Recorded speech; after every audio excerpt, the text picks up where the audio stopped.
Tanse Tawau. My name is Janine Windolph, and I'm the Director of Indigenous Arts here at the Banff Centre for Arts and Creativity. Today, we're here on the winter solstice and look forward to today's presentation.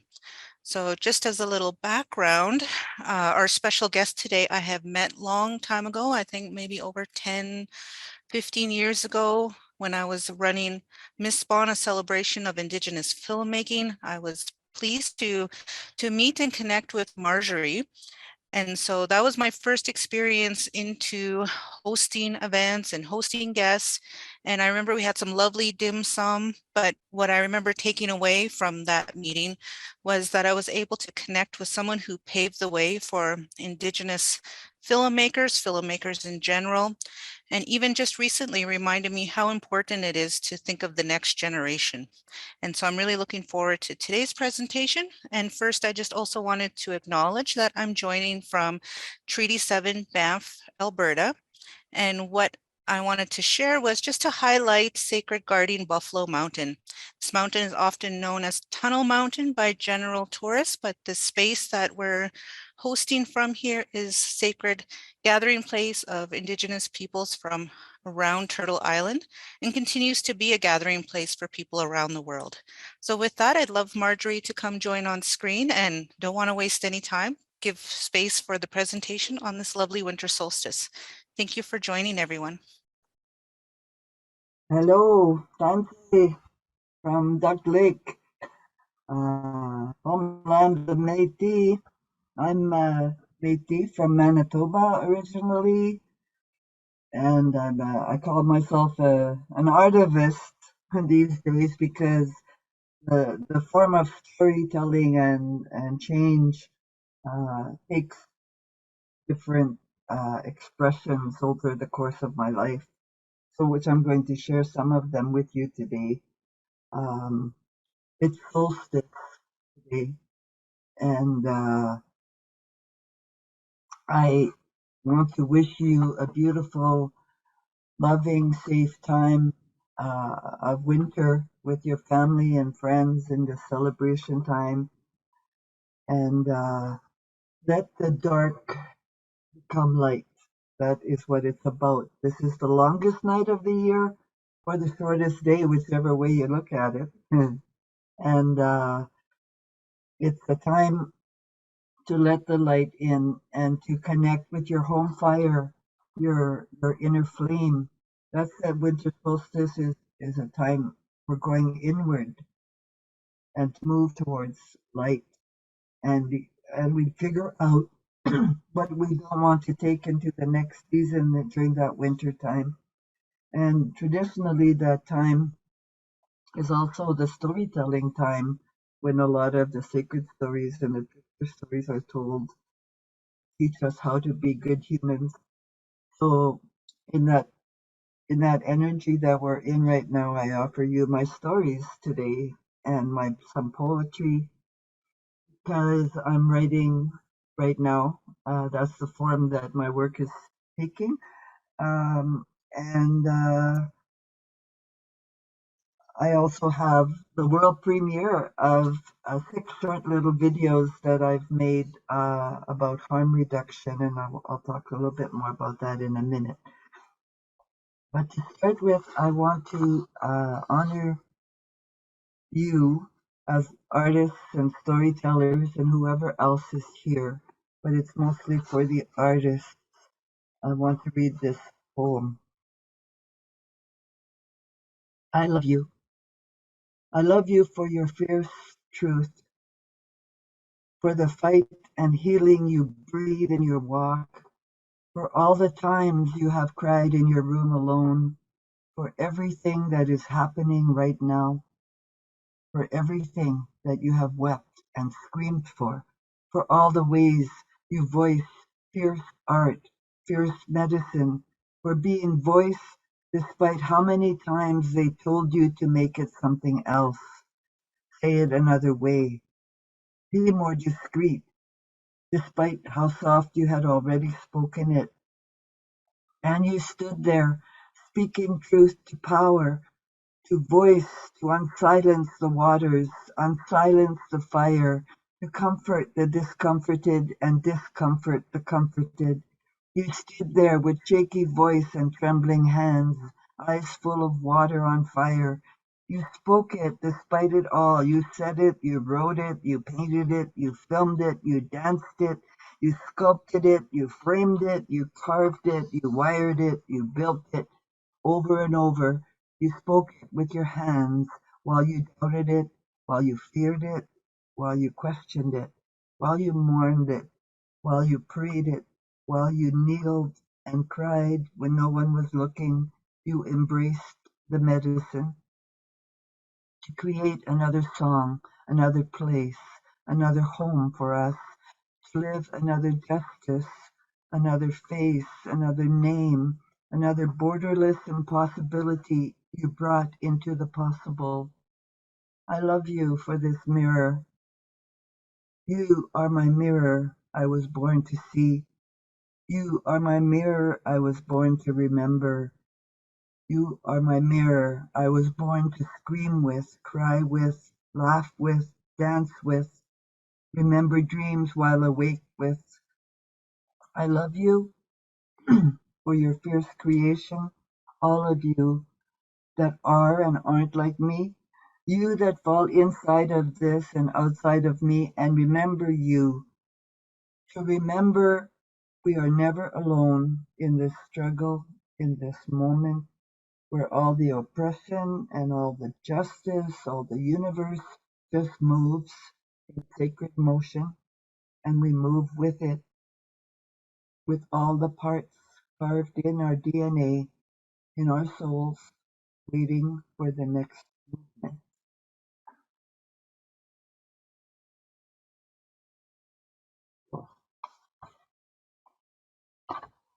Uh, it's time to shine our light, and um, the medicine that we share, stories that we make, is for the people. That's how I see our work as artists, and giving back that mirror and that witnessing of what's happening in our world. And I have this little series of short, really short, 2 to 6 minutes each, harm reduction videos that I was asked to make to help the people. And it was really, really, really hard because I work with youth, two-spirit youth, trans youth, youth that are on the street, homeless, using, and it's a very dark place for them, and to be witness to and to help people through. What do they need? And I couldn't find my way through for a while there because one of my youth lost all their fingers frozen, frostbite, and had to have them amputated. And so, in trying to make this video, I couldn't find a way to make them. And I kept asking, what do I have to do? And then one morning I woke up and said, Marjorie, uh, talk to the people who've made it through. And so that's what I did. And this is what I'm offering you today, these beautiful little testimonials. Really, the answers are right there in front of us, but sometimes we're just not brave enough to see it. So, I wanted to show you my little series today. The first one, if you want to cue it up, is reducing the harms of colonization. Um, each one of them has its own little story from somebody that they gave me. And what I did was also weave in some other stories that from my own collection and archives in terms of the images, because this is an ongoing story. It's not going to be fixed in one day. And so it kind of drawing from the past into today for the future. This is how my work goes, and this is what I'm thinking about when I'm making it. Uh, so this is the first one uh, to that we'll watch together, and then I'll talk a little bit more about it.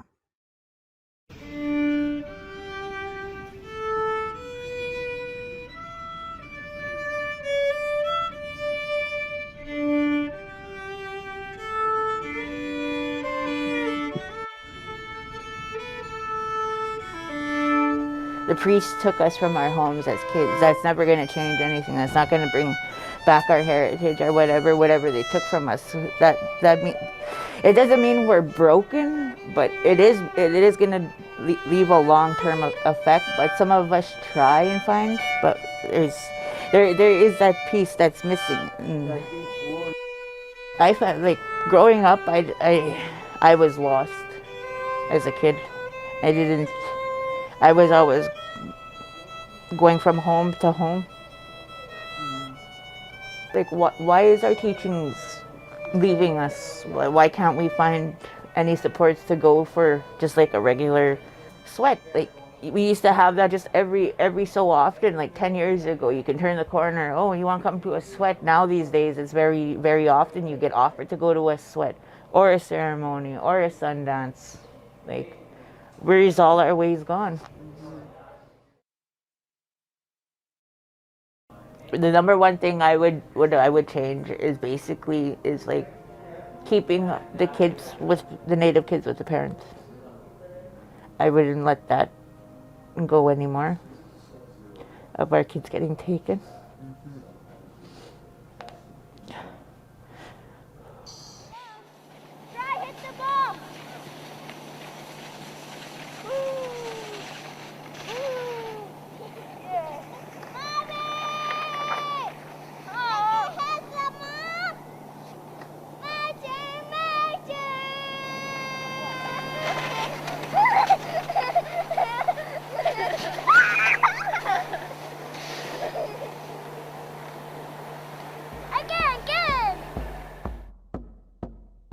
Wishita do ya, do ya, do ya.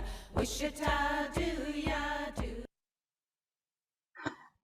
Wishita do ya, water song. That's medicine too. So everything that I do or how I do is there, like putting the question there, treating the subject as a subject, not an object, and helping people to think about what's happening and not focusing on the problem or the victim or all these uh, social constructions that people have when they talk about harm reduction. It's real people and and residential school impact. If I wanted to talk about that, what it's right in her, you can feel it, and she, the childhood element that needs to be healed in all of us. That's what comes through, and so that's that little piece that I wove together with a couple other stories from other people from before. So, and then this next one is like the finding your medicine is like how do people find their purpose? How do people find their place where they belong?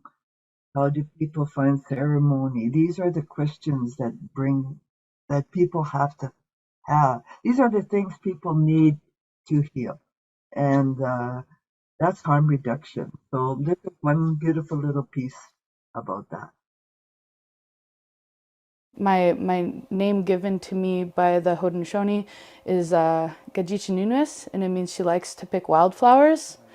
So when they said come on a medicine picking trail, I said yes. Everybody has their place, and there's not a cookie cutter thing to be an Indigenous person, and that's what I learned this past year. Definitely found my purpose through that. You're living out your namesake. Wow, that just felt so good to me. There's connection, there's family, there's purpose. Those are all these really good things that you find by taking part in these kind of community gatherings we have. I would hear things straight from my peers, like in high school, talking about how, you know, like we're dirty or, you know, stupid or drinking or, you know, just saying all these negative things about you, all these stereotypes that really like stick to a person. Or, you know, they make you think that you shouldn't even try because you're already kind of doomed.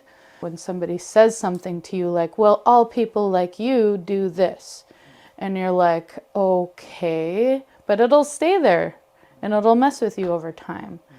And like it took me a long time to even be confident as a human. In a lot of our classes, they would keep telling us Indigenous statistics, which were terrible. Keep telling me that I'm more likely to kill myself. Keep telling me that I'm more likely to be poor. It's oppressing to hear that. I don't want to hear that.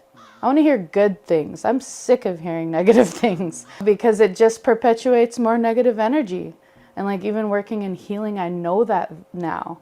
Like even being, you know, down on your luck and not having money and stuff, sometimes that can be a state of mind. And when you change that, things start to happen for you and you get blessed and blessings come. And like when you realize that, you just kind of see how negative talk and negative statistics and stuff like that in school are really not good for you. I was always looking for places to belong. Always feeling like I'm not part of this, I'm not good at this, but like what am I supposed to do here? You know, so once you find that, like I think I was in literal tears when that happened.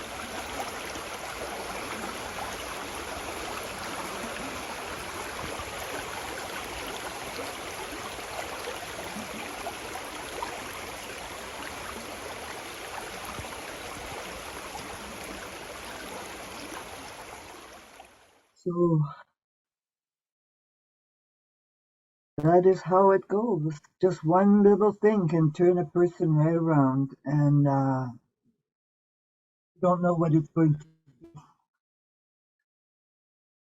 know, but be there for them when it's best when it happens.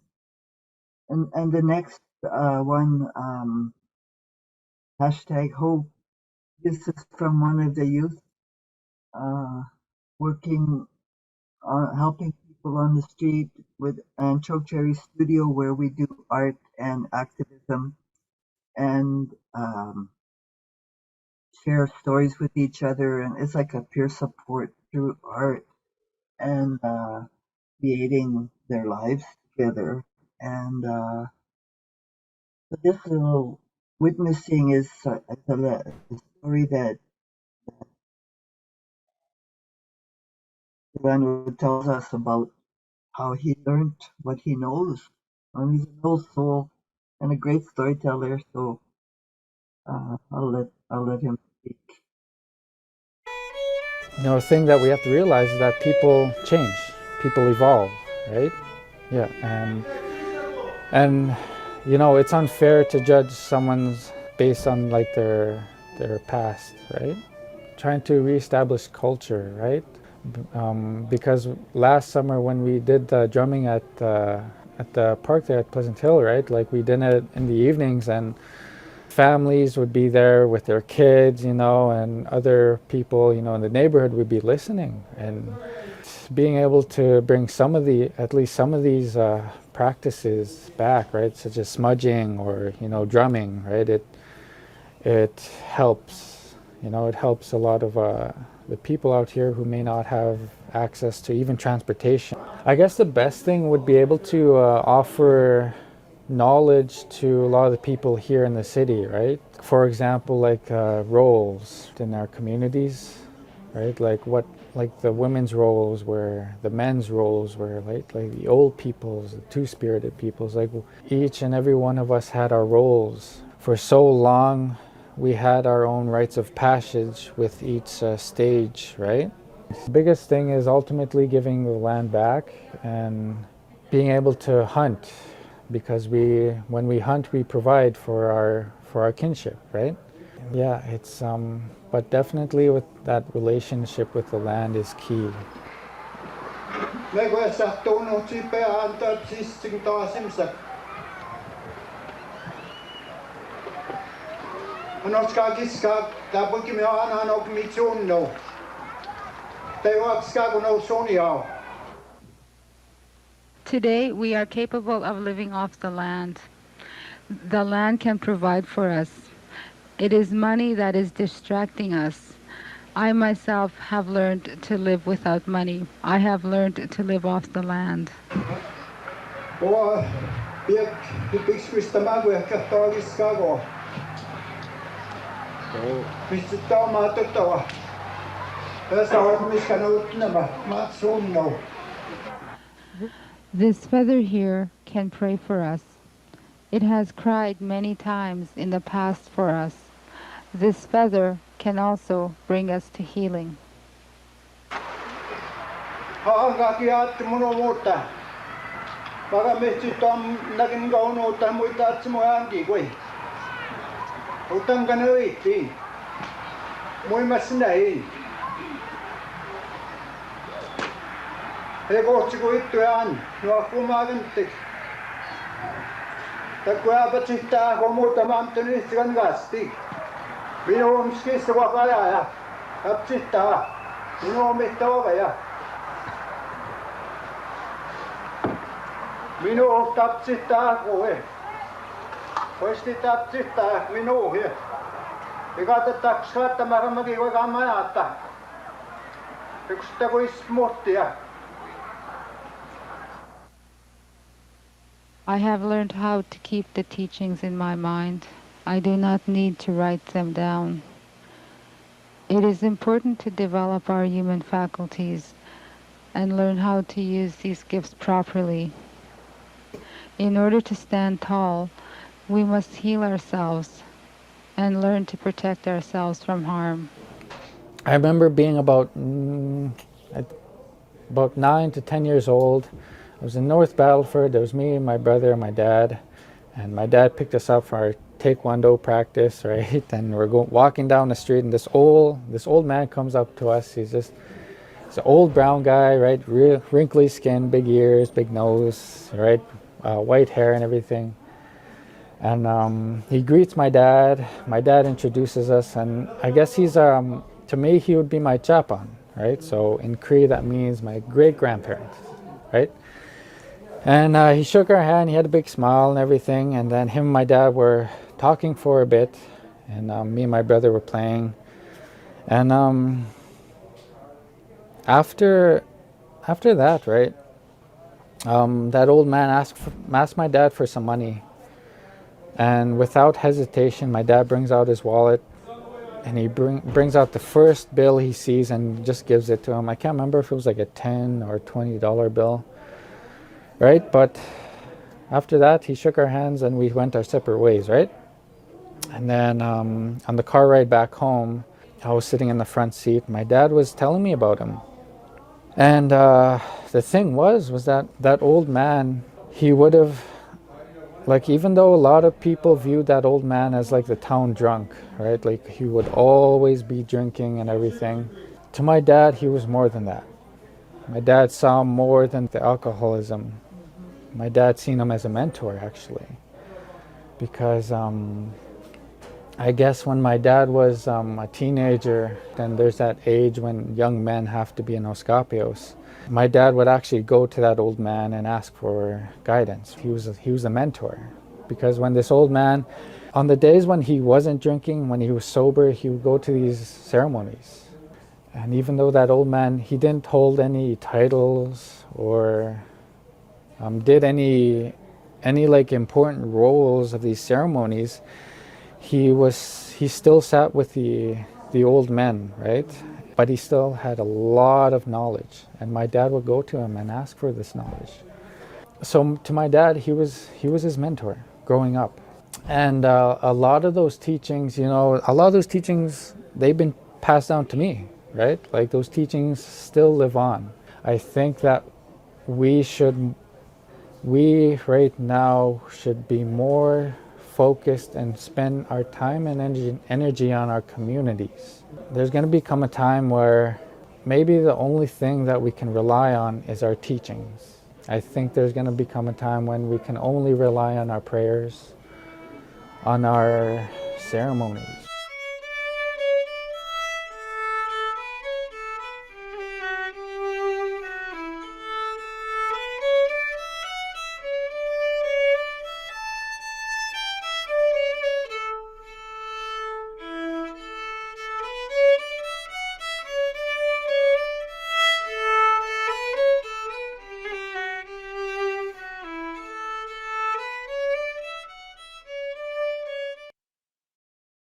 So it just hit me when I was watching this again that uh, this gathering, Land Solidarity Healing, took place in 1992, that archival footage that you saw.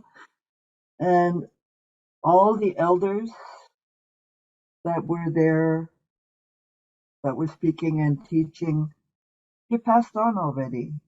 And uh, that connection, that intergenerational connection that he's talking about, like 3 generations, 4 generations, like that is so critical to our survival and to our ceremonies and for the future and how we're going to adapt the knowledge that we've received and how we're going to pass it on, because that ceremony is vital to our survival and it's vital for the harm reduction work, and people don't have access to it. And so we've got to rethink a lot of these things. And when I was making that work back in 1992, I was also exploring how to do language and because I didn't want to just talk over people or put subtitles, because it takes away from that vibration of the human voice and the land that's in that vibration. Like so I was experimenting with different ways to do interpretation and to share that moment without taking away from that moment. So that was my attempt, one of my attempts. I tried lots of different ways in that video, Land Solidarity Healing, but yeah, and what today's young person is saying is echoing the needs that were being expressed with that youth elder gathering about land and healing back then. And we still need to make that happen more, because that with social media and everything, that disconnect is even greater than it was before. So we've got to figure that out too, how to work with that. This one about supporting families. Yeah, this is critical too. Go ahead. People need to feel safe. I find that that's the biggest thing, because once you create a connection, once you create a relationship, then helping people is a lot easier. I have a sister who has 3 beautiful children, and a couple years ago started using substances and just kind of went downhill from there. And I was super close with my sister. We grew up exactly the same. We grew up in the same home. We were loved, we were nurtured, but somehow she went down a different path. For my own reasons, I needed to set some super firm boundaries, but just knowing that she's always loved, always cared for, and no matter what, like at the end of the day, you're still going to be there to support them, because people are allowed to make mistakes. People are allowed to be different, and people deal with things differently. And if it means they're going to use substance and continue to use it, you just still need to love them, because that's what people deserve. Nobody really knows what people are fighting inside. You can't make anybody do anything. You can help them along the way. You can support them and provide safe space, provide a listening ear, a judgment-free zone. But at the end of the day, people are going to do what they need to do. Everybody, no matter where they came from, no matter what they're going through, deserve to be treated good and with respect, and a lot of places don't have that. One of the big ones is, because I deal with a lot of moms who have kids who have ministry involvement, is I'm not a good enough mom. That's a big label. I'm not good enough to parent. I don't know how to do this. I find a lot of that comes from when they when they have to make a case plan with a social worker, because you have a worker going into a home saying this isn't fit for a kid to live in, and that mom being like, well, I didn't necessarily know that this wasn't fit. We're here and we're doing okay. At Family Support, I run a semi-supported living facility for moms who are transitioning back into having their kids in their care, or where they just didn't have a home to live, and there was kind of, you know, if you don't find somewhere to live, your kids are going to get taken away. So we run visiting suites for families to use.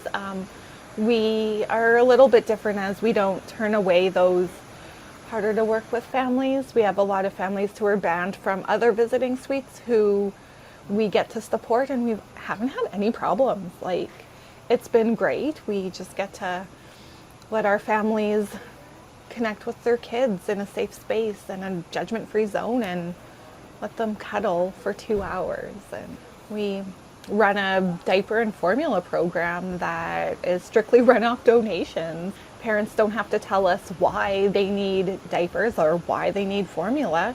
They just call us and they say they need it, and we give it to them, no questions asked. I think that if there was something like that where moms did feel supported through their pregnancy, no matter where they're at, whether they're using substance or pregnancy, whether, you know, they are HIV positive, everybody deserves a great experience, and to have those special bonding moments with their babies, and then just to help build that bond, because that's something that's super lacking, is that bond between moms and kids.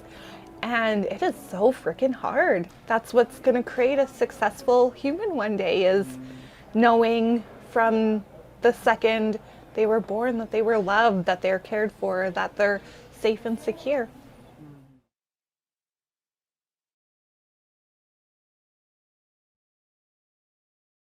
Yeah. Water is life. And there's an element of water in this because we're talking about the moms and the families and the babies.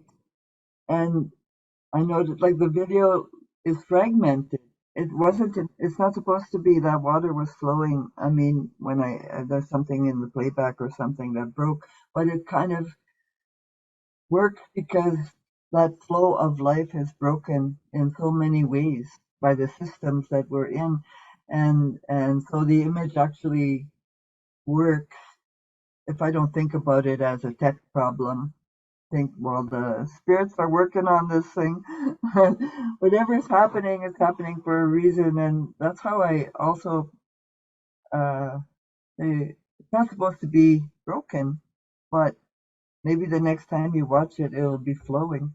So it's kind of an extra little gift here, um, in the way that it showed up.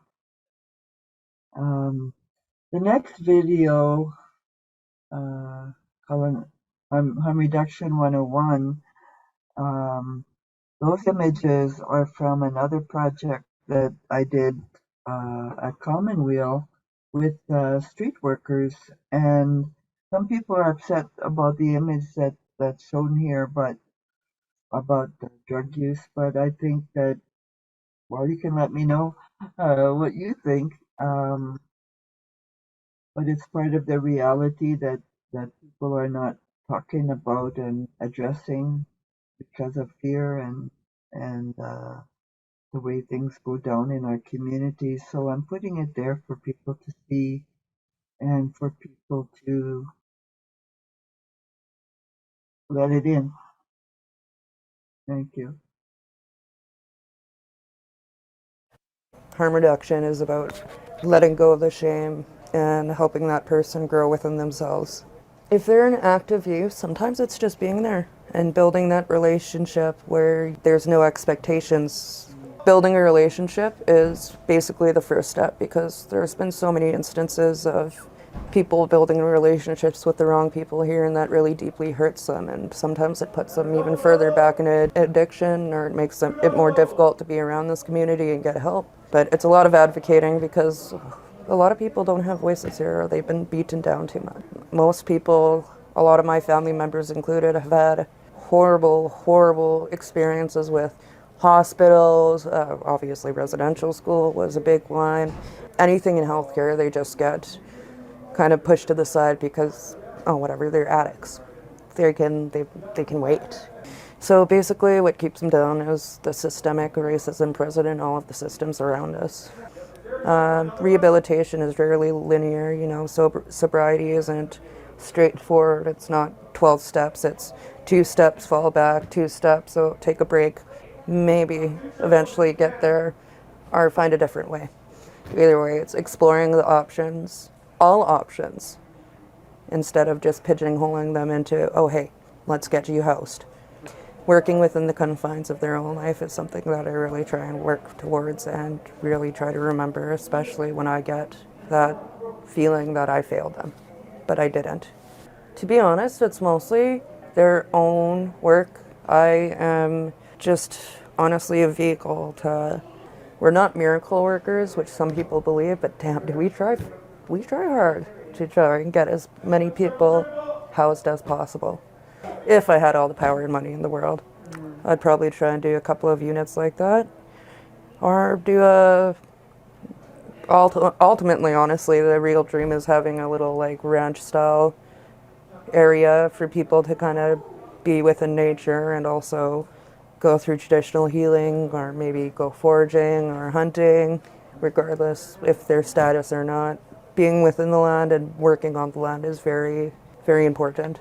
Something, even just going sage picking, which is something I would love to do, get a van and go sage picking when it's gone, like beautiful out. And I think the art therapy, where we do use like natural mediums like buffalo fur, and we do have some sage, but a lot of people use it for smudging.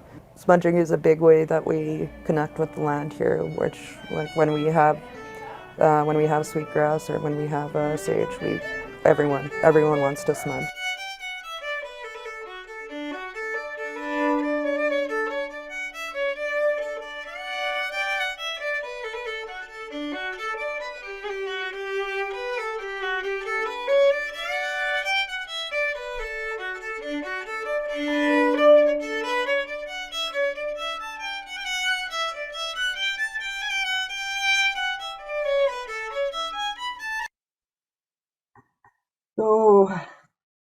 So in making work like this, harm reduction work with film or videos or medicine or art, you know, does this need a trigger warning? Does this, like, we have to protect people from those first images, or can we show that compassion and find that place and find different ways to respond? That cycle of going from the street to jail to drugs, street, yeah, it's going on all the time, and where can we make that wedge to go differently? And those are the questions that I like to raise with my work, is for us to think through it. I don't have all the answers. Each one of these people that has a little piece and are doing their best to make it happen in their corner of the world. So I put it out there for people to ask, you know, how do you treat the ones in your family that are in this situation? And yeah, so that's how we go. And I think there's just one more that I think is important, because it has to do with the role of community and elders in particular, and access to ceremonies and using, and all of those questions that come up all the time. How do we respond to that? How do we help people get what they need and feel belonging so that they can have a choice? Okay.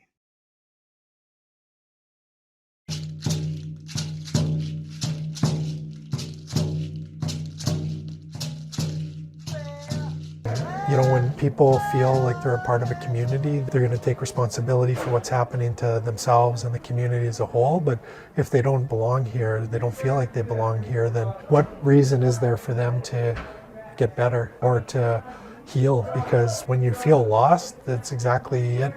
You don't have a place, you don't have any touchstones, whether it's culturally, whether it's family, whether it's just even a place to warm up at when you don't have those types of minimal things that the rest of us take for granted. There are a lot of gatekeepers in the communities, and they have a vested stake in keeping things the way they are, especially people in positions of power. The reason they got in those positions is because they could work with the current system. So when you're talking about having a grassroots approach or a community-driven approach, it's pretty rare to have leaders that are actually focused on the community and not just their next re-election cycle. There's not a lot of push nationally to really hold our own communities accountable. You're not actually dealing with any of the problems that are causing this. All you're doing is doing a press conference or a news release or a Facebook post, depending on the size of your community, and saying, we're going to clean up this community. But you're actually not dealing with any of the underlying social issues that are causing these in the first place, the trauma, the intergenerational effects, the social services apprehensions, whole line of things that cause our communities to be hurt. You need to be completely honest as to what the situations you're dealing with, the realities for the community, and why you need to be aggressive on these approaches. People's lives are at stake. I would invest heavily in mental health and addictions to address the HIV crisis and the overdose crisis. The health authority to truly integrate Indigenous perspectives and staff on the front line and in management roles so that we can actually make an impact and actually respond to the community and have those community connections so that we can make the impact we need to make. Deregulating HIV testing. I think in Saskatchewan we have universal HIV access for medication. That eliminated a lot of barriers. There's all these little policy tweaks that we can make across Canada that will have drastically improved the impacts of people's lives. The other part that I think that we saw a big gap in the community is access to cultural supports. Whether having something like smudging available, we've been able to de-escalate a lot of mental health crisis, like really violent behaviors, because we have smudge available. Before the pandemic, we were taking people to ceremony.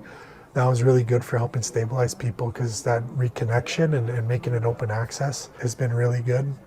Having Indigenous staff and having it, like we have this thing where it's super reliant on the family members to provide those supports.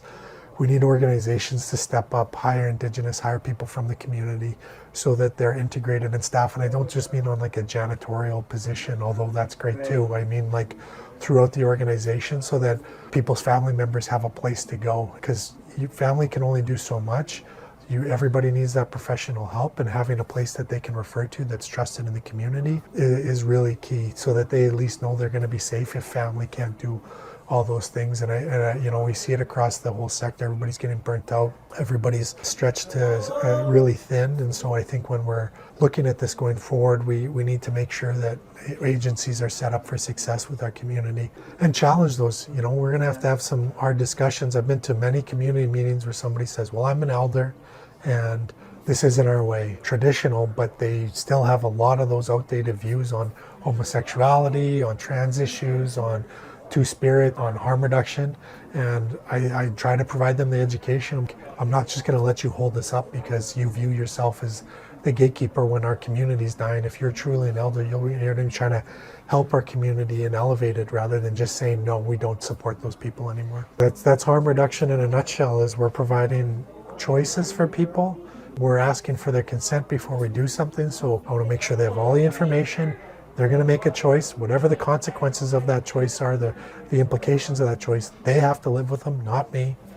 Always be focused on the future for them, not reprimanding them for the decisions they made in the past. Allow people to grow. Give them that space to grow and make mistakes and learn from those mistakes and not become the I told you so in their life.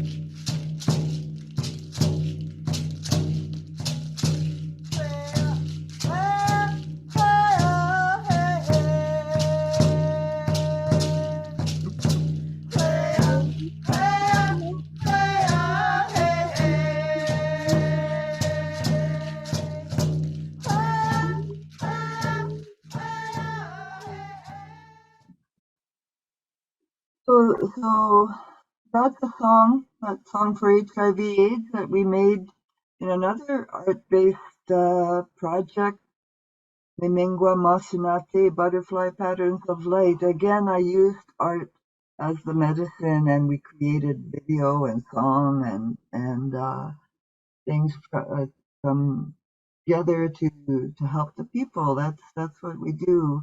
And I thank those 6 people in the video for giving me those stories and allowing me to weave them together, and we are story weavers. I know I got that word from Muriel Miguel, who was on this series earlier this year, but it is our work to make our own story. And I want to read we can talk about that more tomorrow, but have a conversation because it's hard for me to talk and just keep talking.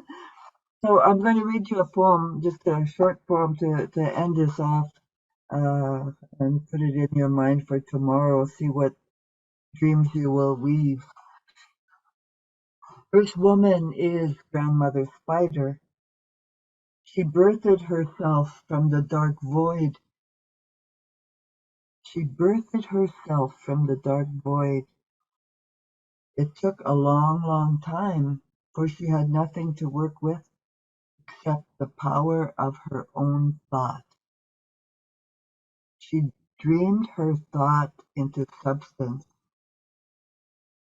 and as soon as she was born, she began to spin, spin, and spin, weaving a sacred spiral upon which the universe was born.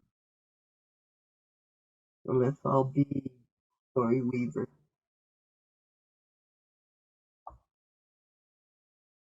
Are you there, Janine?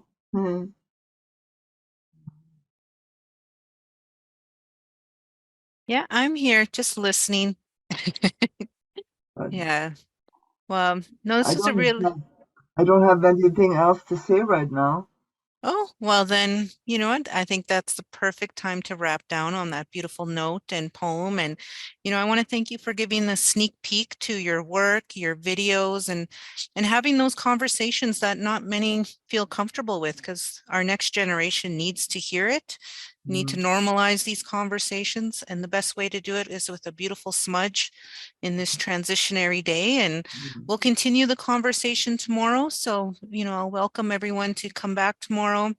Bring your questions then, bring yourselves, and we'll keep that conversation going. And in the meantime, because I have to do the preliminary thank you to the RBC for sponsoring this series. And also want to thank Angela and Tambry, who are behind the scenes supporting this event, and Marjorie for reconnecting here at the Banff Centre.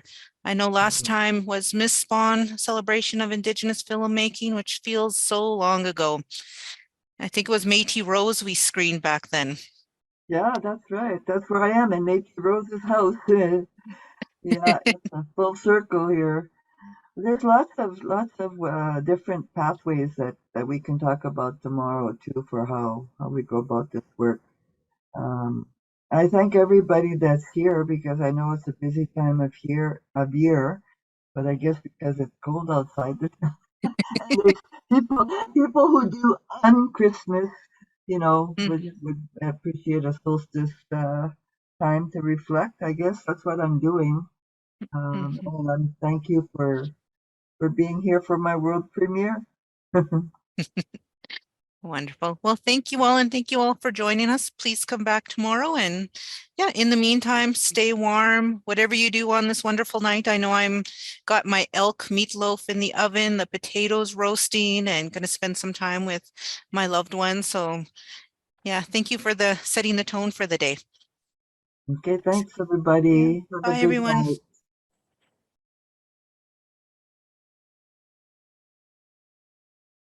Welcome back, everyone. I hope you had a really wonderful solstice. We're going to get Marjorie on screen and we'll get started with the conversation. Hey, so how was your pizza supper? After we left off, you were letting me know you were having your own solstice celebration and weather impacted it. We were supposed to have a build your own pizza party, but it was so cold, nobody came. So what I ended up doing, because I had all the ingredients, was I made a whole bunch of pizzas, and now I've got a freezer full of homemade pizzas of all kinds, and you can come visit. We'll have pizza. Sounds good. Yeah, we have some pretty cold weather here in Banff this morning. It was like minus 37 when I woke up. Thankfully, my car started, but kind of had that like I should have plugged it in sound. Yeah. Oh, So yeah. thankfully it started, even though it wasn't plugged in last night. But Mm. yeah, yeah. For the solstice, my sons and I had some elk meatloaf and potatoes. And so just managed to, yeah, spend time together. And now that we're in our first official day of winter, I look forward to our conversation this hour. So as I was mentioning, I can't remember what year you came to Regina for a Miss Spawn, a celebration of Indigenous filmmaking. Might have been 2008 or the 2010. But I do remember we screened Métis Rose, and you mentioned briefly that you're full circle. I wanted to pull that story out first. Well, I'm living in this Métis shack that was built 135 years ago by, that was the home of Métis Rose. She had to move to PA, and I got her house. And it's amazing because the walls are full of stories, walls are full of songs, because her husband was a fiddle player. Because I couldn't have the solstice party, I'm having a kitchen party in January with the fiddle and gathering people for storytelling and songs and keep that tradition going because I feel the walls are full of them. And those walls have all these stories. So I'll wake them up again and we'll have a wonderful time. So I feel really honored to be able to do that in the memory of the Métis traditions that have been in this house for so long. And how long has it been since you've been living back there? I've been in this house in Duck Lake for 12 years now. Yeah. That's the longest I've lived anywhere in my adult life. Where were I you living believe. prior? I was back in Winnipeg, and then before that, I had a bed and breakfast in Quebec, but Saskatchewan keeps calling me back, and I've lived over half my life probably in Saskatchewan over the different times, like then you're moving back and forth all the time. But my mom was born in Saskatchewan. Um, I don't know. There's something about especially here, the land here, and the poplars. It just reminds me of my homeland in Manitoba, which I had to leave because the government made our home into our forest into a provincial forest, and I couldn't stay there. My dad and my grandpa and my cousins, they all worked in the bush, and we had a little sawmill operation, made fence posts and 2x4s for the people, and harvested only what we needed with horses. They really took care of our land, and we lived from the forest, and the land raised me really. So that first 15 years of my life, that's the longest I've lived anywhere, was in that forest, and that's my foundation, and that's what I draw from for everything. Yeah, well, myself, I grew up in La Ronge, Saskatchewan, so just a little farther north. I usually pass that area when I go back home. And Yeah. that's my dad's family. He lives in a trap line in Hall Lake, so he's still actively living on the land. So I have my father who's on the land still, and then I have my dad who raised me in Treaty 4 area. So I still have my home in Regina, Saskatchewan, because that's where my Mm. sons were born and raised. And so well, co-parenting family still resides there. So Saskatchewan always seems to be a home, even though I'm currently working here from Banff at the Banff Centre. But I was actually just recently even in Quebec. I was shooting my last documentary, Our Maternal Home. And so I took my sons back to my Cookums community or my Nookum. Mm. And so it was their first time going to Waswanipi. And part of why that was so important is we were descendants of a missing woman. So she was actually gone from her community for 2 decades, actually more than two Um, decades. mm. And then she was in La Ronge, Saskatchewan when she surfaced up in terms of when the community found out she was still alive. Well, And so it's been multiple generations and trying to continue that healing but there's something that keeps bringing us back to Saskatchewan. But going home was interesting because it was actually my son Delari who wanted to go home. Because he said it sounded like we were talking about some faraway land, almost mythical, because I hadn't taken and done the work to bring him there. And so, yeah, it's funny how when you actually walk the land and take part of activities, how much you make those connections and stories. So they got to cook duck and beaver over a fire in Sigabon style. So yeah, it was just nice to see the younger generation engaged. And that's what I really loved about getting to know you over the years and your practice is how you bring in youth and community. And I think you were the one who even reminded me not to lose focus of the youth a year ago.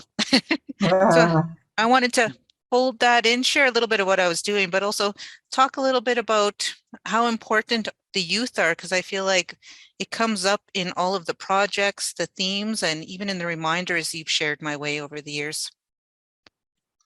Well, it's their future. And my question right now is like, what do they need to go forward that I can offer while I'm still here? I realize a lot of people are leaving us that are the knowledge keepers and language keepers and all of that. And I know youth are looking for their place and they're starting to learn the languages again, which is great. But they're also caught up in a different way of being with all the social media and everything. And it's like how can we give them that space, that real space, that real is what matters. Information is okay, living on inside the computer is okay, but it's not real life and real stories that are shared that way. Because stories are about energy and and an exchange of energy. And so if you don't have that exchange, then you don't really get nourished for your spirit. That's why we have these winter gatherings and stories and time for that because but being out on the land in the summertime, like I take youth out all the time because that's their connection to who they are. The land remembers us, and they need to know that is their homeland. That is where they know who they are, and that's where they connect with the ancestors. So me, that's really critical in terms of what they need to go forward. Yeah, oh, for sure. Well, definitely, I think I started my career, I would say 2006, and that was the same year I was having children. So my youngest, or well, he's my oldest, he was 2, and then I was just having my youngest Corwin that year. So I feel like my journey into film was the same time I was actually learning how to be a mom. And so I noticed that influenced my practice because that's where I was at when I was doing that work. Absolutely. I mean, oral tradition is our virtual reality. Like it is because each time a story is told, it's new, and it's like I said, it changes each time because of the people and the energy that's exchanged. So if we lose our bodies, we lose our stories, we lose our experiences because we're plugged in, then we're disconnected. We're losing our memory in a way. We get all fragmented. I mean, we've lost our bodies so many times in this colonized world. I mean, from the start when they tried to kill us all, and then from locations and residential schools and all of that, that's all our loss of being embodied together as people. So, we don't need cyborg angels. We don't need programs, to recreate a reality because we have our own real intelligence. We don't need artificial intelligence, like all of these things that people are being absorbed and consumed by right now. It's taking us away from ourselves. Yeah, well, time definitely has changed. Like, I'm not totally familiar with the virtual reality world. I've seen some exhibitions, it was maybe 2019 in Winnipeg. What was Indigenous, I'm a little tired, Futures. It was taking place there, the summit. And so, for me, that feels like, even though I'm 41 now, each generation is changing so fast that my kids are engaged in different technologies that I feel like I have no understanding or very little understanding of, especially people making their own video games too. But we had the first time I put on that helmet at Banff back in 93 or 94, virtual reality, I had an out of body, literally an out of body experience. I I was so disoriented and so disconnected from myself that it took me over 24 hours for my feet to touch the ground again. Like I felt so off balance and disoriented.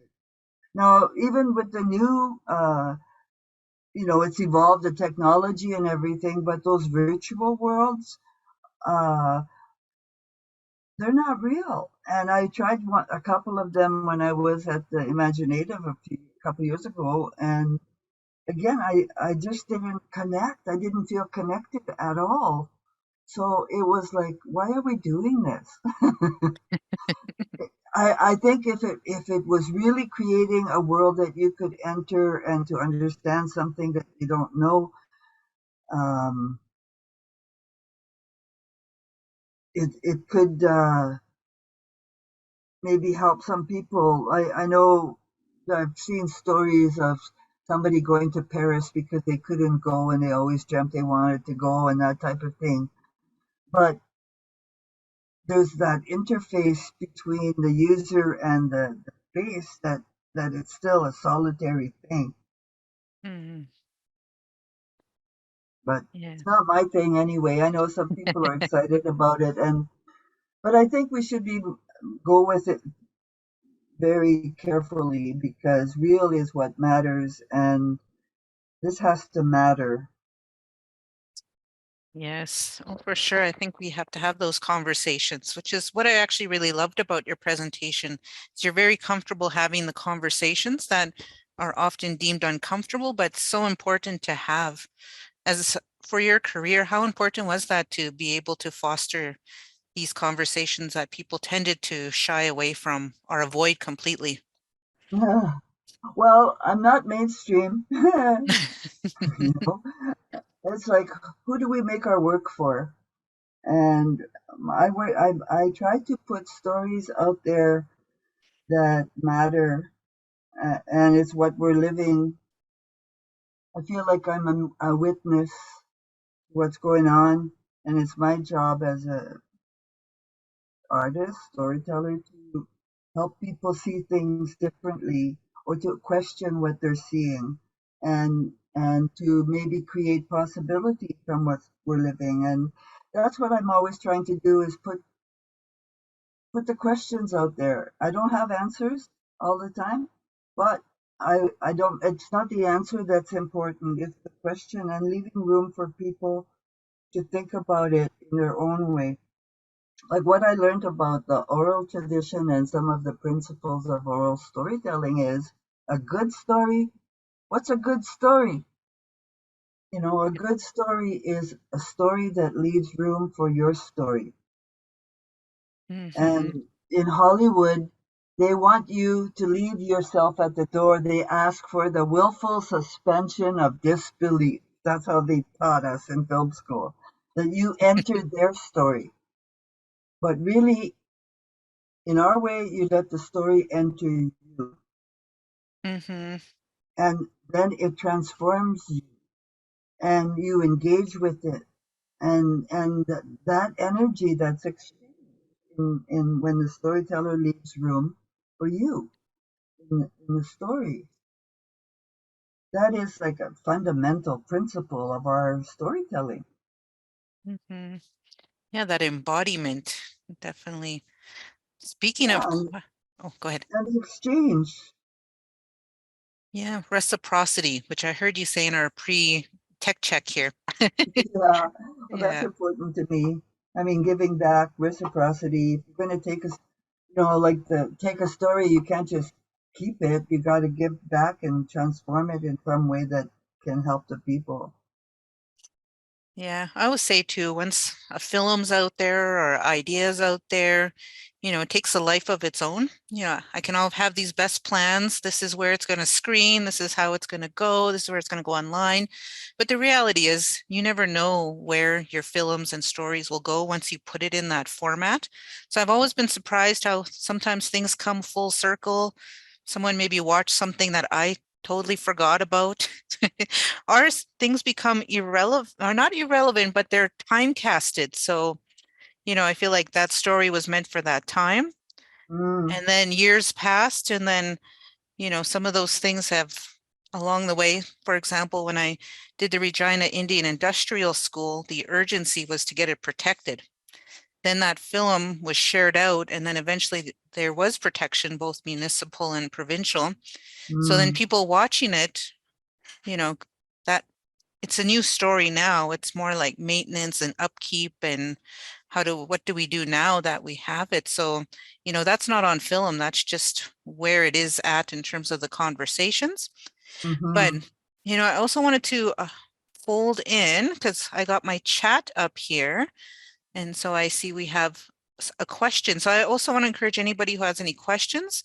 I have the chat up and I'll pull them into our conversation as we go along. So we have Lois Perrin, who's joining from Maple Creek, Saskatchewan, also a very old and dear friend of mine, and has a question. Is the Métis Rose House one of the road allowance houses? So going back to where we started. I don't think so. Duck Lake has been here as a Métis homeland for a long time. This is where the first battle occurred. People don't remember Batash, but that's the third one. Duck Lake was the first, Fish Creek was the second, and the third one at Batash they remember because that's where they captured Louis. But um, it's not a road allowance community. It was a settlement. It was its own settlement um, for a long time. Like they've been here for a long time at Batash and at Duck Lake and Fish Creek. Like it was all part of the hunting grounds. Even Petittville, which is just not far from the crossing where Gabriel lives. Like it was not road allowance. Wasn't designated road allowance community like some of the other ones around Prince Albert National Park and other places, as far as I know. But I'm not a historian. Well, thanks for sharing. And so we just want to welcome Annette, who's joining us from Calgary. Thank you for letting us know where you're coming from. And Margaret Kress, who's joining us from Saskatoon. So not too far from where you are. So got some good Saskatchewan representation here with us today. And if anyone else too wants to share where you're joining from or have a story or question to put in the chat, I'll pull them out as we have our conversation here. But I did want to go to values because I hit upon reciprocity, and I know that that was important to you as well. But in terms of your process and how you do your work with community, because we've seen a wonderful selection of films, some premieres that we're able to catch. But I know as part of what makes your practice unique is how you engage community and how those values are fostered in your work. So I wanted to have a little conversation on that as well. Well, it's about having your own voice. I mean, as a proud Métis and being self-governing and being able to be engaged in everything. Our stories, that's our spiritual land. I mean, that's our cultural land. And a lot of they're not my stories that I'm showing. It's like I have relationships with the people that I film. I care about what's going on in that moment in time. I'm engaged as an activist often for the land, the water, the struggles of the people, the homelessness, all the films that I've made. I have a stake in that story, but it's not always just my story, and sometimes I have to allow people to share that story because they're not shared. Those voices are not heard if I'm not there.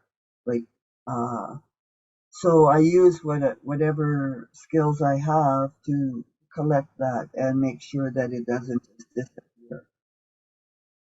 Like there's some films like the work I spent 1 year in Labrador, for example, with the Innu. I got a phone call and they wanted me to come and make a video about as for the social environmental impact of the Voisey Bay nickel mine on the people for an inquiry that was happening. And I said, well, I don't think I can't do that. I said, I'm not Innu. I don't know the land. I don't know that story. But I said, I can teach you how to do it yourself. So I got 2 cameras, a portable editing suite, and I headed up to Labrador. And there was 8 people, 4 in Uchimashit, which was used to be called Davis Inlet, and 4 in Sheshashit near Labrador, near Happy Valley, Goose Bay, those 2 communities. And I spent a year making that video with them the way that they wanted to tell it. And what makes me the happiest about this is that they are still doing it. Like 2 of them are still doing it because they realized they wanted to collect stories. When I asked them when I first went, what's your origin story? They didn't know it. They hadn't heard it. They hadn't, and I said, well, somebody's got to know it. Every nation has an origin story. And so I sent them home with that assignment for the weekend. And came back and they only had a part of it. This old man Tanish, he couldn't remember it all. So there was the band office, they used to have a TV station. There's still a TV station with the green screen in every house and they play music and have birthday announcements and all that, right? But there's nothing else on there. So we figured out how to hook up our cameras to the TV station so we could put this story into everybody's house and ask people if they remembered what was missing. Next thing we know, it wasn't even playing for 10 minutes. Look out the window and everybody's walking down to the band office. And so we sit down and that's not right. You forgot this. And these old ladies were going at it, and eventually we were able to reconstruct that story of Wolverine. And then they realized there's lots of stories like that contain their teachings that they hadn't heard or remembered or, and people agree. So that's one of them where it's like a whole year of my life. I was in full menopause. I was 50 years old and I wasn't cold. It was 40 below, but I wasn't cold because I was in menopause. But anyway, that's what I do. I put the camera in the hands of the people a lot of the time because I want to see what they see. I want to hear what they hear. And, even with Métis Rose, she asked me to write her biography. And I said, oh my God, Rose, you have such a big life. I don't know if I could do that. And I said, I'm a filmmaker. I said, how about if I follow you around with my camera? So over the course of 2 years, I would get a phone call. Let's go. We went to where she was born. There's nothing there, just a field now. But as soon as we went on that land, the stories came out. We went to where she was raised by her grandparents by Shanty Lake, And the same thing happened. And we went on the back trails where they used to pick berries, and all the stories came up. And and we would have all kinds of conversations. Then she has like permanent. She had visiting rights to this house where she lived. So she'd come here often for tea, and we'd have more stories. Or she'd bring a pack of pictures, and we'd go through them. And so like she was in charge of her story, and it was a lot of footage over 2 years. And then I started to think I should have to start if how I can pull this together. And then she wanted, because she worked at Parks Canada, she wanted to show it there. And because she was a genealogist and did a lot of work at Parks Canada. So we arranged for the premiere to happen at Parks Canada, at Josh, and the children all started getting worried about, because I had filmed some of their family events and gatherings, because she had invited me to those as well, and how they were going to be and everything. And I said, you know what? You're not even in it. I said, this is about Rose. She had a life outside of you. We did talk about parenting and raising kids and all of that, but it was much bigger than her own family. She raised 19 kids in this house. She took care of children and women and organized, all kinds of things. So it's like she was in charge. And when I had to try to figure out how to honor her legacy, because I was walking through her life with her. That's how I felt. And she was putting things in order before she left. And she was 86 at the time, and she passed a few years later. So I wanted to honor her life and not just being a mom, right? Which is how, when she had so much more. So that's how I do it. Like it's a ritual, process. Most of my work is like that. Even Rebecca Belmore's piece, speaking to their mother. I was at the blockade in northern Saskatchewan, and the elders had asked for a camera as a witness there. And Maria called me in Toronto and said, "You got to come home, bring a camera." The elders needed somebody at the blockade, so I went from the jungle of Toronto to the northern clear-cut in Wiggins Bay. I was there for 18 months. And documenting what the elders wanted me to document. Yeah. But in that time while I was there, Rebecca was traveling. This was 1992. Rebecca was traveling across Canada with her big microphone, the protest microphone. And she was a friend, and I said, "Well, if you're coming to Saskatchewan, why don't you take a little detour and come up and visit me at the blockade?" So she did, and she set it up there for 3 days. And for 3 days, the elders and the people in camp talked to Mother Earth about the clear cut. And it almost became like a ceremony. And even Ambrose came with his fiddle and played songs for Mother Earth at night. He came every night after work. He was a mechanic, but an amazing fiddler. And he would come and play for the people in camp to keep our spirits up. So like all of this happened, and then one day Rebecca was doing took the kids out to the clear cut, and they did an installation. They created a memorial forest by planting the upside down trees that were left in the clear cut.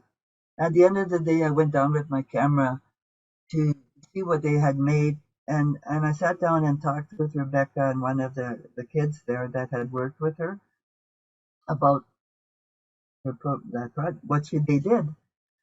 And I was doing it for Rebecca to document this installation, because her work at that time, she was a performance artist mostly, and she didn't have documentation of her work. And I thought, well, I'll make this for her, made this little piece for her. As it turns out, it's one of the pieces that's gone all over the world. And like you were saying earlier, you don't know where your babies are going to go. Yeah.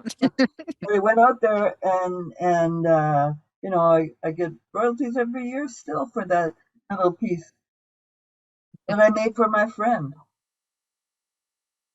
Wow. I'm going to take us back to the chat here. Welcome, Terry, joining us from Regina, so very familiar territory. Has a question here. What do the 13 poles in a teepee signify individually? I can't say I can speak to it. I'm from cabin territory. Yeah. But there are teachings for that. That's a whole other thing. And that's a tobacco question, so I can't answer it. but thanks for the question. Yeah, You can find an elder in your territory there in Regina that can give you those teachings. Sounds good. And that's a teaching in itself. And we also have Angie joining us from Australia, who's originally former Treaty 1 Winnipeg. So you were just Angie, talking we about. used to be in Nellie McClung Theatre together. Okay, so familiar guest here joining us. Hi, Angie. Yeah, again, if anyone wants to say where they're joining from or any questions, I'll continue keeping an eye on the chat. I did want to go back to something we were talking about in our tech check. You were talking about the significance of 1991 and a project here that you did, Drum Beats to Drum Bites, at the Banff Centre. And we were talking also about sovereignty of stories and kind of making that question in terms of like, where are we with our sovereignty and access? So I wanted to pull out that prompt and have a good conversation because I thought we hit some pretty interesting points before we jumped onto this webinar. Well, when we started the Aboriginal Film and Video Art Alliance, we were wanting to create a space to explore our stories our way and to be in control of our media. And we didn't have a place to make it, and we ended up making a partnership with Banff to create what is now called the whatever it's called now, because when we had it, we were in partnership with Banff. Now Banff kind of took it over and owns it more or less, and we still have a little corner that we're able to manage. But that was one of the events, because the internet was just starting up, and we were concerned about the way our stories would be commodified on the internet. There was visual artists that were concerned about people stealing their paintings, put them up there, and using them for all kinds of things, and there's no way to control it. There was no rules on the internet highway, and so the council, we decided to have a gathering about that, and we called it Drum Beats to Drum Bites. And Buffy was one of the people that I remember. We invited everybody that was involved in some way or other in using the internet. I mean, I was a total techno peasant before then, and I didn't know anything about it. But Buffy had already been using it for her music and creating a systems, and there were servers that were just starting out and bulletin boards and stuff. So we invited anybody that had any of that knowledge to come together to talk about dreaming our own native net, whether it was going to be a spider web or whatever, but to create an autonomous space where we could have our dialogues and networking the nations, like our own moccasin telegraph in a different way, and not owned by corporations or restricted by governments, and that was really an open space. And I remember Randy, one of the guys from Minnesota, he said, "Well, we don't want to be roadkill on the information highway." And we were talking about traveling on back roads instead, and how we travel and where the stories are, and not the super highway. When you're on the super highway, you don't see nothing. When we wanted to negotiate our own trails, and I didn't want to be exploited once again with this, like I said, these cultural, spiritual lands. That's what we have left. They take everything else. Now they're going to take our stories too. So we were just really affirming that our stories are our stories, and we're not just going to passively consume or give them away to this machine. So now here we are in 2010, and with social media becoming a total commercial enterprise, and with everybody having access to putting stuff out there and to stealing stuff out there, what has changed, and what do we need to be wary about? You know, what's different now with all the Twittering and Instagram, and it's all about the selfie and all about consuming and having a little moment in time.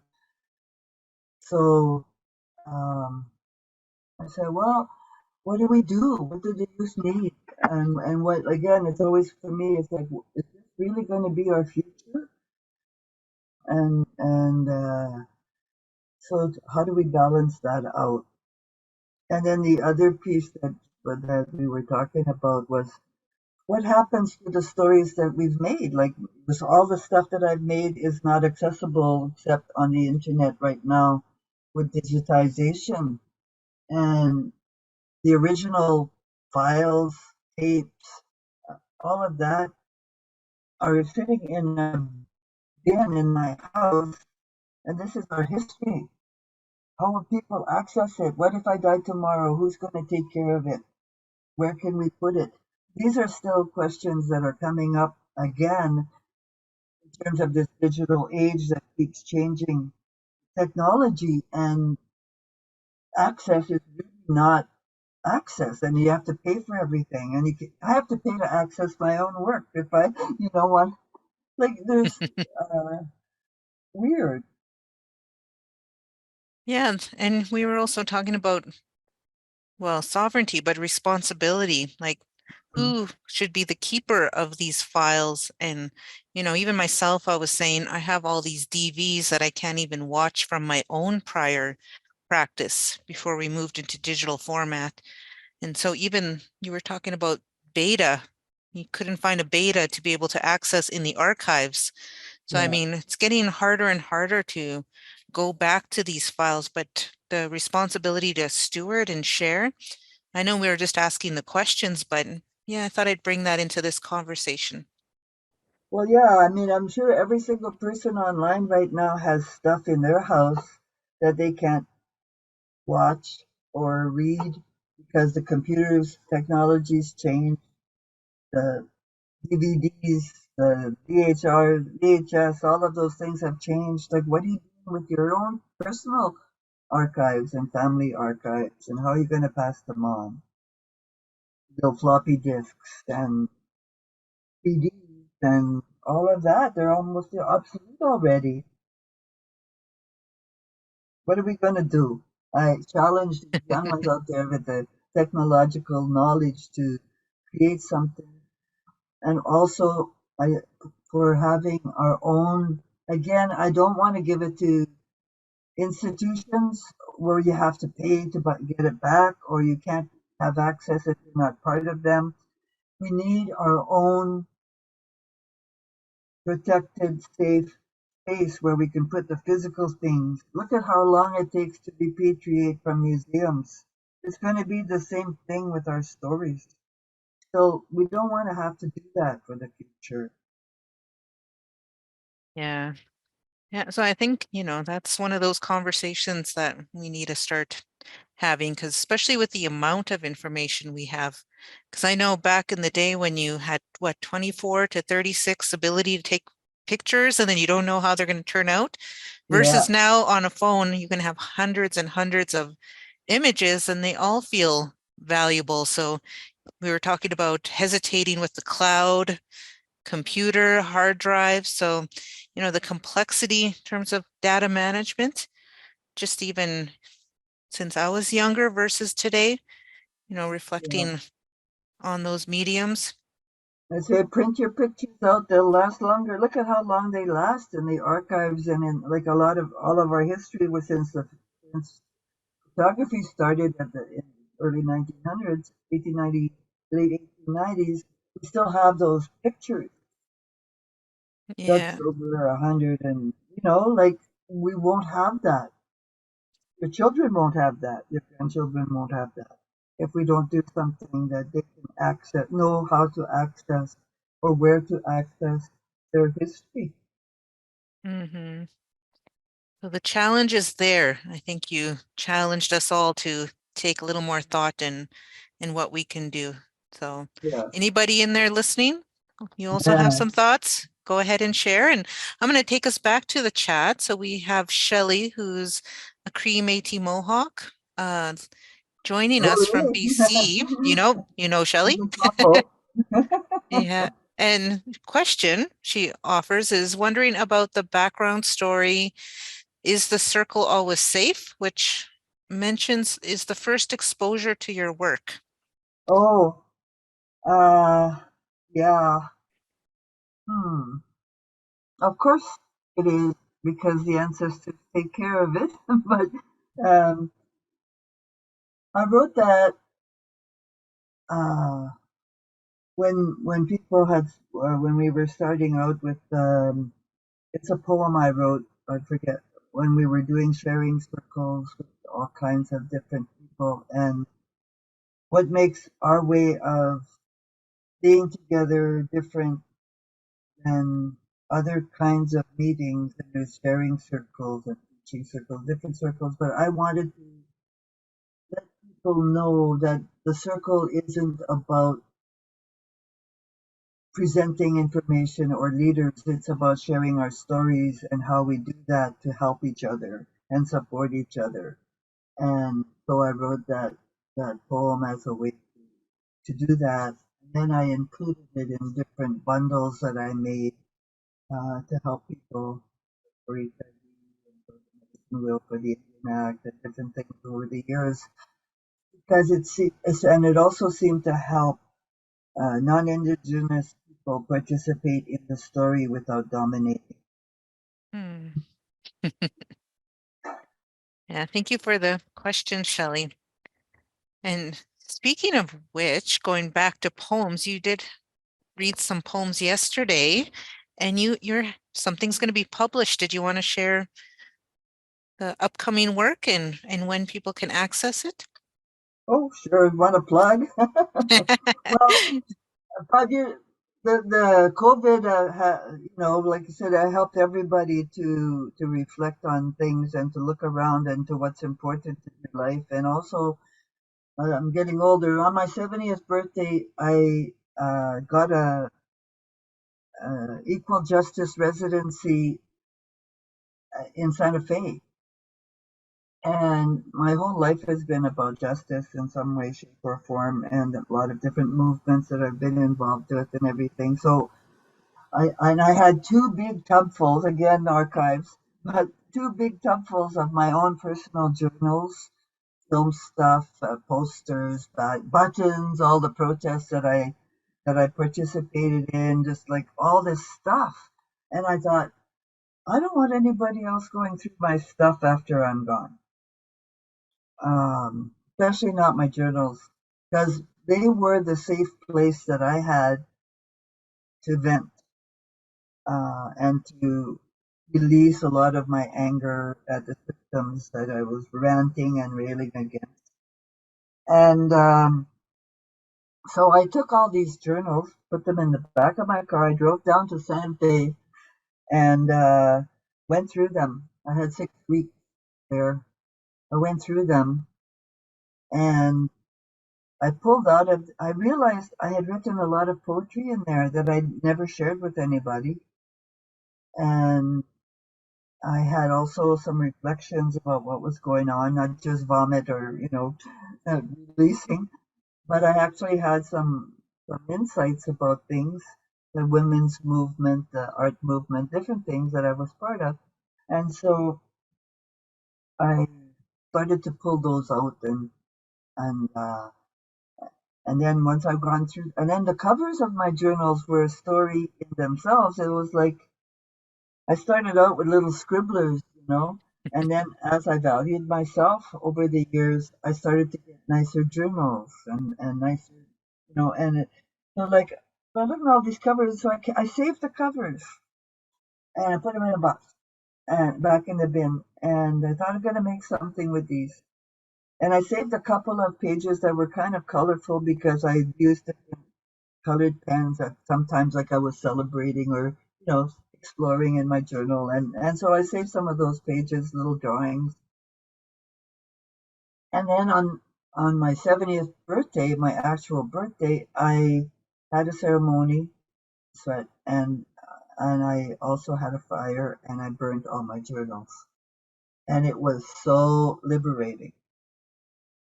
Then when I came back home and I had all the bits to create with, with COVID, I started to make collages and put stories together in a visual way with some of the bits that I had left because I didn't want to repack them. I want to clear them out. So now they're on collages, and then I started to edit, which I thought might be a book, something that I could maybe the future activists and dreamers can learn a little bit from what I experienced. And so that's what I did. And it took me, so I started that in 1970, and it was just this summer that I got a publisher because my story doesn't fit the box. and publishing is a box too, right? They all have their own markets. But I did get a publisher, and I'm right now by the end of December, I have to have all the T's crossed and the I's dotted, and my book will be published in the spring with KG Don's Press. And there you go. Nice. Well, thank you for sharing. Yeah, of course, me with the plugs, but I'm really, want to keep an eye out myself for it. Yeah. And so we'll go back to the chat because I seen we have Glenna joining us from the maternal land of the Tsuut'ina and Nehia Esqueo in Treaty 6 area. Oh.